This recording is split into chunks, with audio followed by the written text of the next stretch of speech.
Genesis into the voices to the musicians, to all of our leaders who welcome you to the house of the Lord, to the noses to our Bethlehem Baptized Pentecostal Church of Holiness. To you, the membership, we honor you as well. Good to see you all.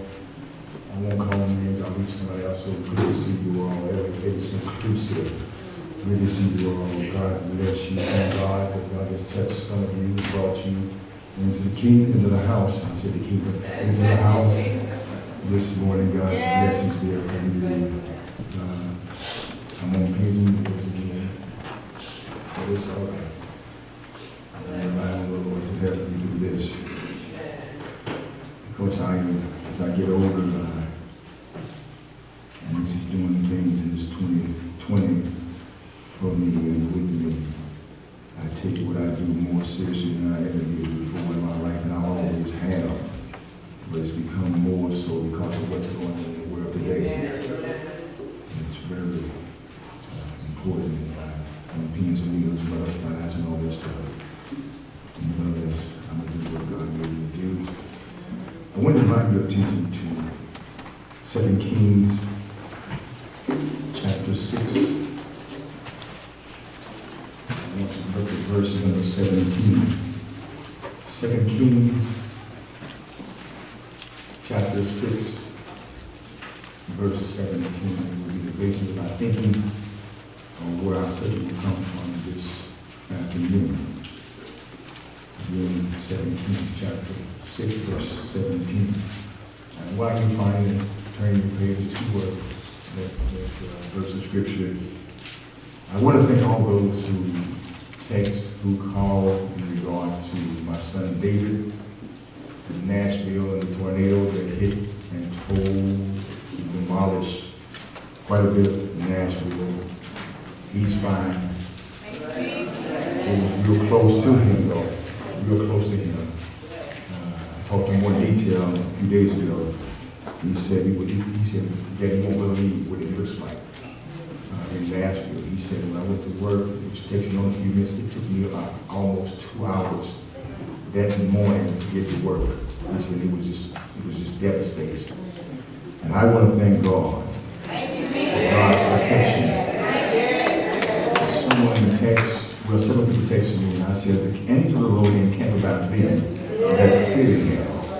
God will encamp his angels around about his people. And I just trust God enough to believe what God said in his word. I don't short God one bit as I get older. I don't short him one bit. He said it, I'm going to believe it. Sometimes it takes a little longer than other times, but I'm going to believe it. Amen. Amen. Let us pray. Most gracious and all-wise Father, I need you right now.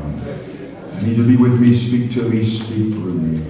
As I speak to this your people, God, give me fresh and clear and life-changing word. A word that will encourage and strengthen this your people to go on further in you, God. I pray you let the words of my mouth, the meditation of my heart, my words, my thoughts be your words and your thoughts. Oh Lord, my strength and my redeemer.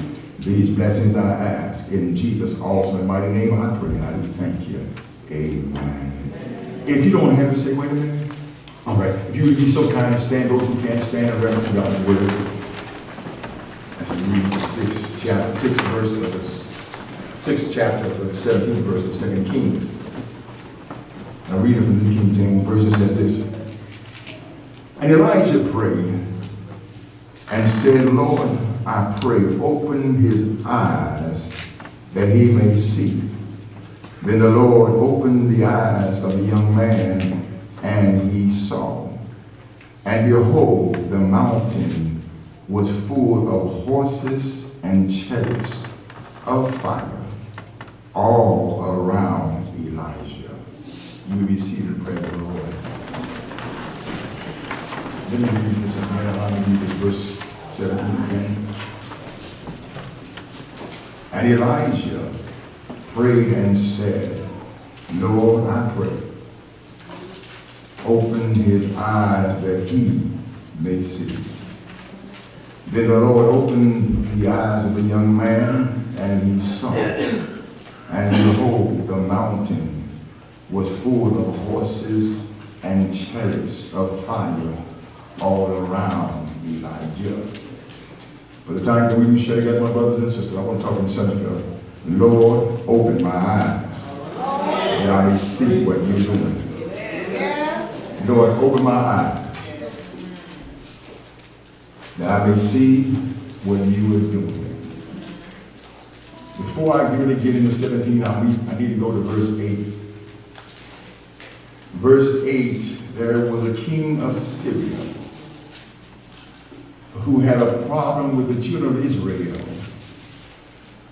who was going to attack Israel.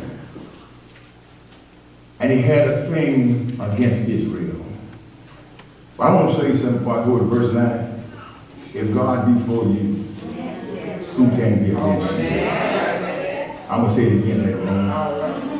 If God be for you, who can be against you? And so this king said this in verse 8. Said, now the king of Syria was making war against Israel as he consulted with his servants, saying, my camp will be in such and such a place. He tells his servants, I want you to get this, I want to take my time too. He tells his servants that we will have camp in such and such place. He tells nobody, I need you to get this, he tells nobody but his servants. Nobody. Nobody knows but the servants. Watch as we go in verse number 9. Watch this. And the man of God sent to the king of Israel, saying, beware that you do not pass this place, for the Syrians are coming down there. Now y'all catch what I just said to me? He tells nobody but his servants. But the man of God tells the people of God. No, it should have been jumping back. Nobody talks but the king and his servants. But in verse 9, the man of God tells the king of Israel, don't go down there. Now the man of God was in the conversation. He was not even there. But when God wants his people to know something, for your protection, he's going to send word for your protection. You don't have to be in the conversation. You won't have to be in the meeting. But God will send the word through a person of God to warn you, beware. Watch verse 10. I ain't going to be long, but I'm going to take my time though. And the king of Israel sent someone, just one person. He doesn't send an army, he says one person, someone. In the place of which the man of God told him. Thus he warned him, and he was watchful there, not just once or twice. In other words, they got warning more than once or twice. They got many warnings because of the king of Syria was against Israel. So he goes there, he watches carefully, just one man. So watch verse 11.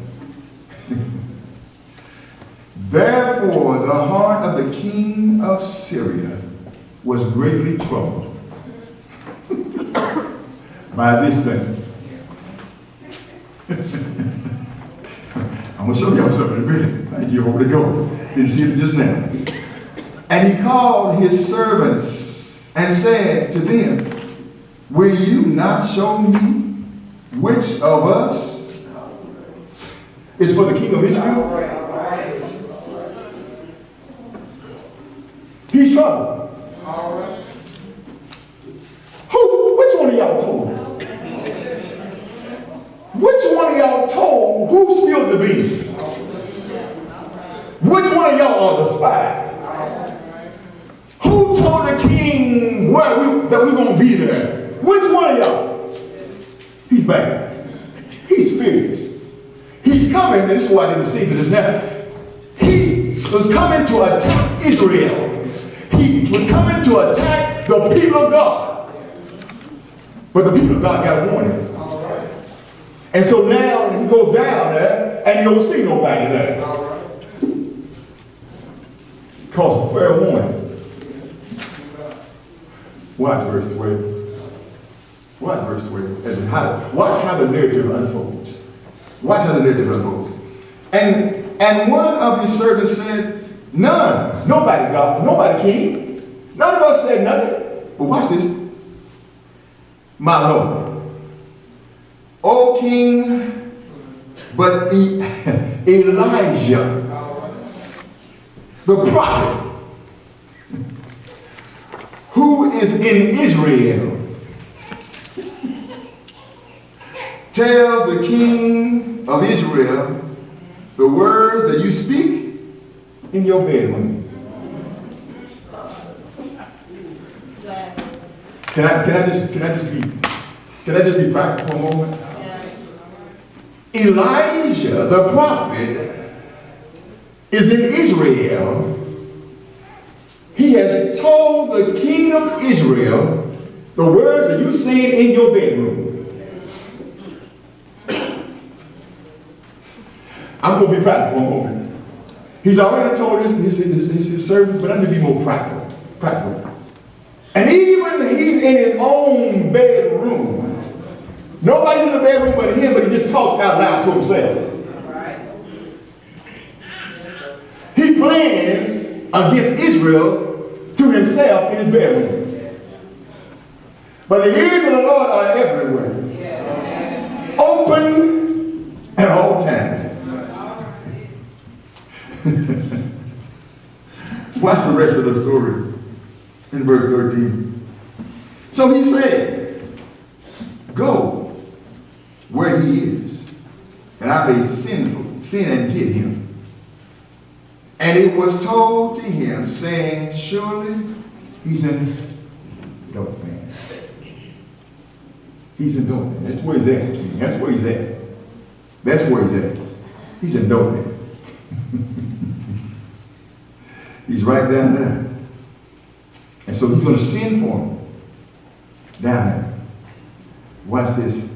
The king of Syria's plan was to capture Elisha. Watch this. At all costs. In other words, whatever it takes, I want Elijah. He's done messed up all my plans. He done told the king of Israel, told the Israelites, all of my plans. I need to get him at all costs. Whatever it takes, I need to get him. I need to apprehend him. Who knew all the secrets that talks about in verse 12, who knew all the secrets, no matter how Elijah's knowledge was, God gave him the information to give the king of Israel. So he's down in Dothan, a town in a hill country in Manasseh, located about 10 miles north of Samaria. I need you to get this right here. 10 miles north of Samaria.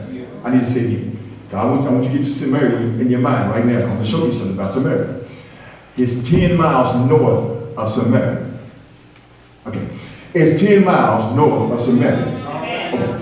It's 10 miles north of Samaria. Dothan is 10 miles north of Samaria. Okay? All right. 12 miles south of Jezreel. But I'm still going to say 10 miles north of Samaria. Just 10 miles north of Samaria. Dothan. Okay. All right. 14. I'm going somewhere in the middle of God's help. I need you to get this Samaria thing together.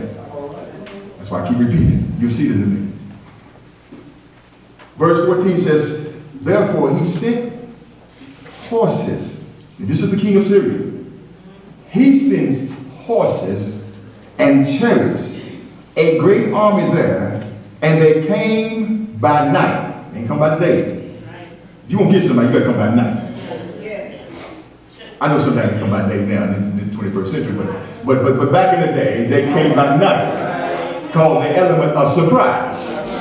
So they came by night and surrounded the city of Dothan. They came by night, surrounded the city of Dothan to get Elijah. They came to take Elijah prisoner. They came with a sizable army. A sizable army to get one man. If God be for you, who can be against you? He sends a sizable army after one man. That means that one man must be awful powerful. Can I tell y'all something? Y'all must be awful powerful. Oh, y'all should jump. Y'all must be awful powerful for the enemy and his imps to try to attack you.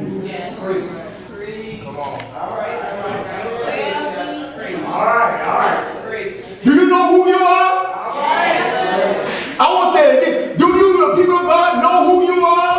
Do you know the authority, the power that you have? Do you know who you are?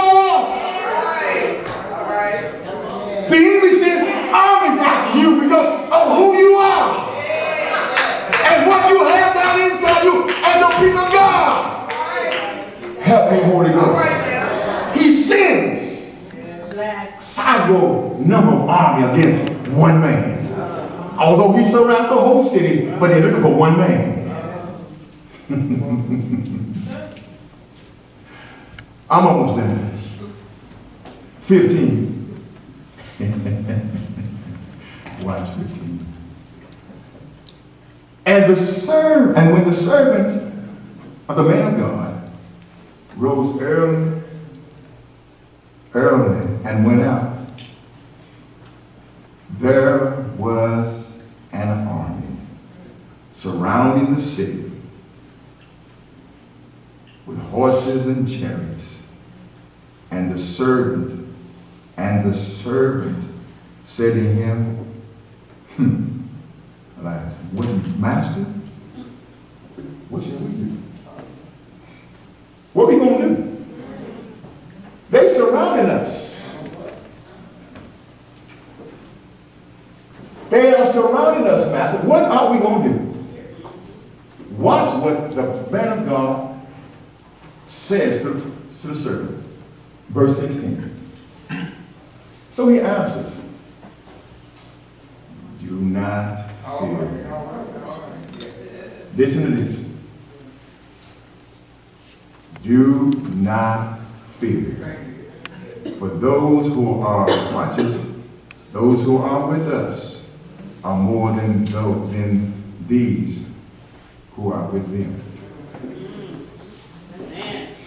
He's surrounded. He's cool, calm as a cucumber. He trusts God. He does not allow his circumstances to dampen his trust. He does not allow the surrounding of the enemy to cause him to be afraid or fearful. He said he that is with us is more than these that are with them. Greater, I keep saying it, as he that's, in us. Okay, there you are. Greater is he that's in us than he that's in the world. He's on the inside of us greater. As he that's in us and he that's in the world. In the world doesn't matter. And since God is for us, who can be against us? He has the assurance and the confidence of God of his salvation. He encourages somebody who doesn't believe. But sometimes you got somebody has a spirit of Missouri. Come on. Y'all know the Missouri State? It's called the Show Me State. And some people won't believe it until they see it. They won't believe it until they see it. So Elijah, the man of God, realizes and discerns that until the servant sees it, he's not going to believe it. Verse 17. And Elijah prayed and said, Lord, I pray, open his eyes that he may see. Then the Lord opened the eyes of the young man, and he saw. And behold, and look and see, the mountains were full of horses and chariots of fire around Elijah. Now, let's go back a minute. Early verses said, the servant saw chariots, horses and chariots. But when he sees through God's eyes, he sees chariots of fire. Yes. Who is the chariots of fire? I'm going to ask me. The chariots of fire are God's host of angels. All around Elijah. Surrounding Elijah and greater than the world's army. Amen. And the servant couldn't believe it until he saw it. And I want to say something, my subject is, Lord, open my eyes, that I can see what you do. Because sometimes, I'm going further, but sometimes we're in a predicament and we don't see God working. Y'all said this morning somewhere in Sunday school, looks like God ain't doing nothing. Looks like God ain't moving. Looks like God ain't is nonchalant. Looks like God has not heard our cry. How God has not heard our prayer, saw our tears. Looks like God is just in contemplation. But it looks like it right here in verse 16. When the servant wakes up early in the morning and all he sees is a surrounding of a Syrian army, chariots and horses and all that. But all of a sudden, the prophet, the man of God said, God opened his eyes and let him see what you're doing. So we got to learn how to ask God, God, open my eyes. Let me see what you do. I know I'm going to deliver. I know I'm going through. I don't see no relief. I don't see no change. I don't see no shift. But God, open my eyes. Let me see what you're doing. Because when the servant saw what God was doing and what God had done, all of a sudden he starts to smile, like you said, yeah, he starts to smile and look at here. God is with us. God is for us. Yes. Open my eyes, God. Let me see what you're doing. Let me see what you're doing. You done cried. Mary said you done cried your last tear. Yes. You done prayed your last prayer. Seem like. But God starts with when you say, God, open my eyes. And God shows you, hey girl, hey boy, hey man, look what I'm doing for you. I'm working behind the scenes. Look at what I'm doing. I'm moving on your behalf. I'm doing some stuff.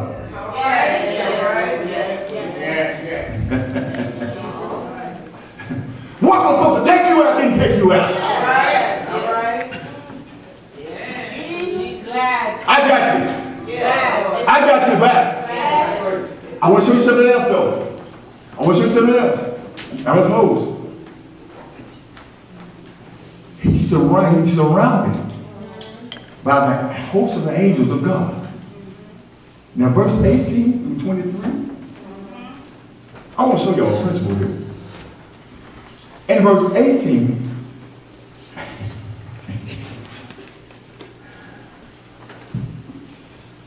he asked God to blind his eyes. In 18, he asked God to blind the eyes of the Syrians. Now watch this. The people who were supposed to take him out, he asked God to blind their eyes. All right. Let's keep walking. And as this thing unfolds, this narrative unfolds, watch what happens. He takes them, he leads his enemy. He said, what's it? He said, I will show you where he's at. Now, before I go any further, it makes you and I seem like he's blind. Then, Makes it look like he's lying. He said, I'm going to show you. He's the one they're looking for. But he's leading them to where he said, who you looking for at? He said. Wow. He leads them, if you keep reading, he leads them to Samaria. I told y'all, Samaria. 10 miles north of Dothan. He leads the blind enemies. That's not all. He leads them to Samaria. The king of Israel said, why don't we just kill them? Elijah speaks to him and said, no. He says, will you kill them with your own sword and bow? He said, no. Don't kill them. Now watch this. And I'm going to be clear through. These people are after Elijah. Elijah could told the king, kill them, get them. But he prays to God, blinds her eyes, take them to Samaria. That's not all. He feeds them. He gives them food. He gives them drink. The enemy. That's not all. Because after he feeds them and gives them drink, he goes and prays God again, open their eyes.